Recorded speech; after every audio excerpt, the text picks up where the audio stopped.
Reflections weren't even considered equivalent to a magic wand. The traditional base was preferred. Those are the actual words of Jack Trumpa back in the 1920s. He was an early defender of reflection seismology, which, let's be real, eventually became the absolute undisputed gold standard in resource exploration. I love starting this explainer here because it's such a perfect reminder that this industry has always doubted true revolutions. When something comes along that completely upends the way we do things, our very first instinct is just pure skepticism. Back in 1924, physical seismic exploration was basically treated like an aberration. But today, we are standing on the edge of a technological shift that is just as massive as that original leap from blindly guessing where resources might be to actually mapping the subsurface. Okay, let's dive right into this. Welcome to the Explainer. Today, we're unpacking the end of blind exploration. To really grasp why the resource extraction industry is rapidly moving away from these massive blind seismic sweeps, we first have to zoom out a bit and look at the broader arc of technological evolution itself. Think about pretty much any other field, and you'll see this brilliant, totally inevitable evolution in diagnostics. Take communication, right? We went from those heavy, stationary rotary phones literally strapped to a desk, to chunky brick phones, and finally to these incredibly powerful little smart devices in our pockets. Or look at medicine. We moved from massive, room-sized imaging machines that required heavy infrastructure down to portable digital handheld scanners. The universal trend across literally every sector is miniaturization, drastically slashing deployment costs, and most importantly, getting direct data access before you ever commit to a heavy intervention. Well, exploration and production is experiencing that exact same inevitable revolution right now. We're pivoting from massive offshore operations with giant seismic vessels blindly sweeping the ocean straight to highly precise, direct data beamed from satellites. Because here is the fundamental issue with the old way, the absolute financial and operational nightmare of total coverage. Right now, say you want to explore an unknown concession block. Let's imagine a massive 1,000 square kilometer patch of ocean. Current methods basically demand that you systematically cover 100% of that surface area. You are laying down this restrictive, incredibly high-friction grid just to see what might be underneath. And man, the upfront capital expenditure is staggering, all before you even prove there are economic fluids down there. Then throw in the logistical headaches. You're waiting months for vessel availability, battling climate delays, trying to mobilize these huge fleets. And increasingly, the ESG pressures are immense.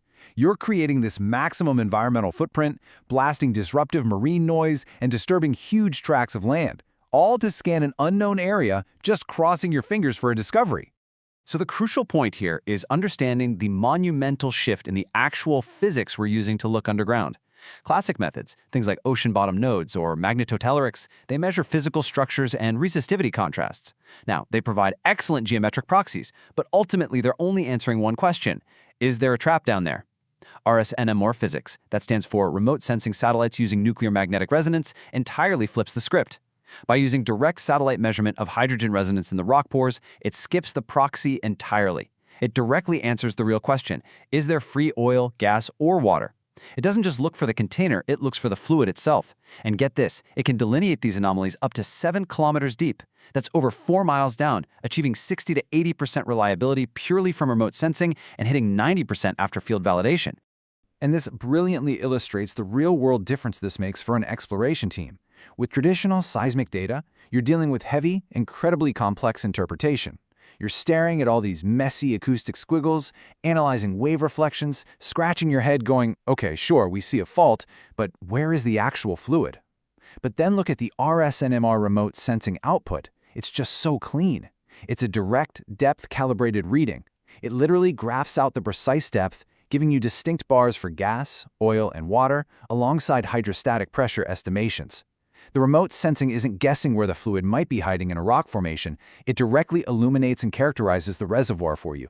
This completely changes the operational footprint of a whole exploration campaign. The approach of the past was basically everything everywhere, just 100% surface coverage, global scale, astronomically high costs, agonizingly slow timelines. And your geological risk is just spread uniformly over the entire map. But the future? The future is targeted intelligence. You're still analyzing the entire block from space, sure, but you're only deploying physical acquisition on, say, 10 to 20% of the surface. You're going exclusively after those high-potential zones that have already been validated by the RSS-NMR. It takes seismic vibration from being this massive, blind constraint and turns it into a highly efficient, high-profit surgical strike. Let's move to the cycle itself and see how this builds into a completely modernized architecture for exploration. Traditionally, teams would just start at step 1, right? Deploying targeted seismic.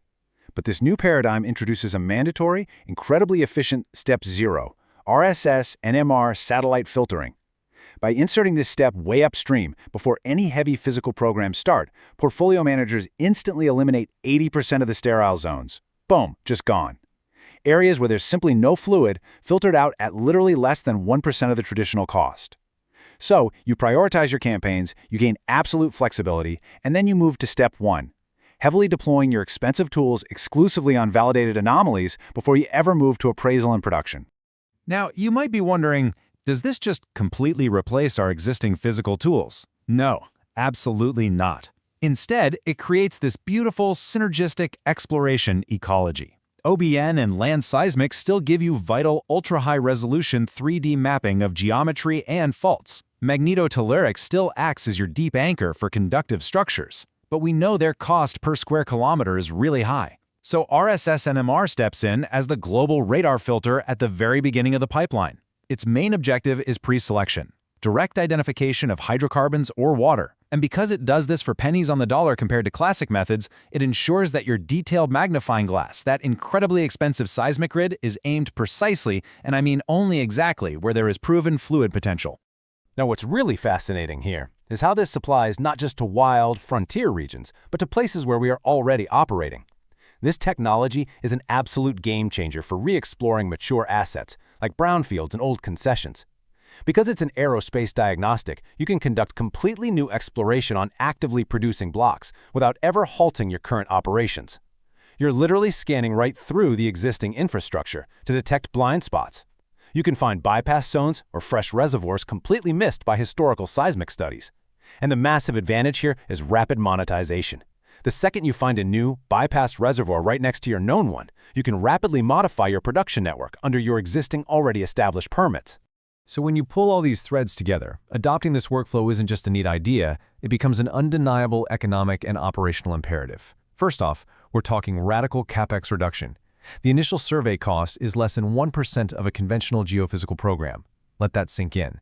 Second, time acceleration. You're slashing acquisition delays, processing time, and the overall calendar of your project.